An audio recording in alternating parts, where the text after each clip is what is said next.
ప్రేక్షకులందరికీ నమస్కారం. 2025 సంవత్సరం ఫిబ్రవరి 9వ తేదీ నుండి ఫిబ్రవరి 15వ తేదీ వరకు గల వారఫలాల్లో కన్యా రాశి వారికి ఎలా ఉండబోతుంది, అలాగే ఈ రాశి వారు చేయాల్సిన పరిహారాలు ఏమిటో తెలుసుకోబోయే ముందు మీరు ఏమైనా సమస్యలతో బాధపడుతుంటే వాటి పరిష్కారం కోసం మీరు స్క్రీన్ మీద కనిపిస్తున్న మా గురువు గారి నెంబర్ కి కాల్ చేసి మీ సమస్యలకి తగిన పరిష్కారం పొందండి. ఖచ్చితంగా మీ సమస్య పరిష్కారం అవుతుంది.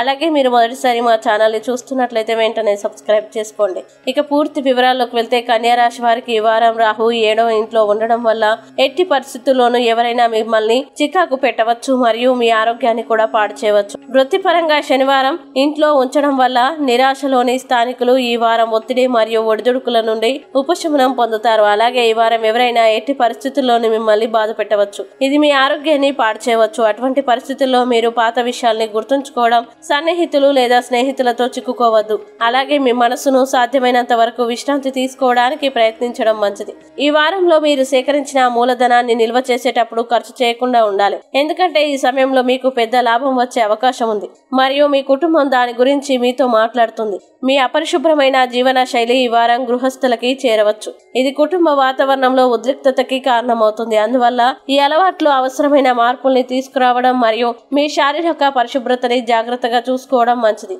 ఇంకా కెరీర్ మరియు వృత్తిపరంగా ఒత్తిడి నుండి ఉపశమనం పొందుతారు. ముఖ్యంగా ఈ వారంలో ఈ సమయం మీ జీవితంలో ఇలాంటి కొన్ని మంచి మార్పులు మరియు ఊహించని సంఘటనల్ని తీసుకురాబోతుంది. మీరు చాలా కాలంగా ఎదురు చూస్తున్నారు. అలాగే విద్యార్థులు ఈ వారంలో తమ సమయాన్ని చదువుల్ని పక్కన పెట్టి వారి సుఖాలను తీర్చవచ్చు. కావున ఇలా చేయకుండా చదువుపై దృష్టి పెట్టాలి. కన్యా రాశి వారు ఈ వారం చేయాల్సిన పరిహారాలను గనక చూసినట్లయితే ప్రతిరోజు 41 సార్లు ఓం దుర్గాయ నమః అని జపించండి. అలాగే ఈ వారం కన్యా రాశి వారికి అనుకూల తేదీలు గనక చూసినట్లయితే వీరికి 9, 11, 15 తేదీలు చాలా మంచి రోజులు. ఈ తేదీల్లో ఏ పని ప్రారంభించినా సరే మంచిది. ఈ వీడియోని లైక్ చేయండి, షేర్ చేయండి మరియు మీరేమైనా సమస్యలతో బాధపడుతున్నట్లయితే వాటి పరిష్కారం కోసం మీరు గురువు గారి నెంబర్ కి కాల్ చేసి మీ సమస్యలకి తగిన పరిష్కారం పొందండి. ఖచ్చితంగా మీ సమస్య పరిష్కారం అవుతుంది. ఇంకా మీరు అనుకున్నటువంటి అన్ని పనుల్లో అంతా మంచి జరగాలని కోరుకుంటూ సర్వే జన సుఖినో భవంతు.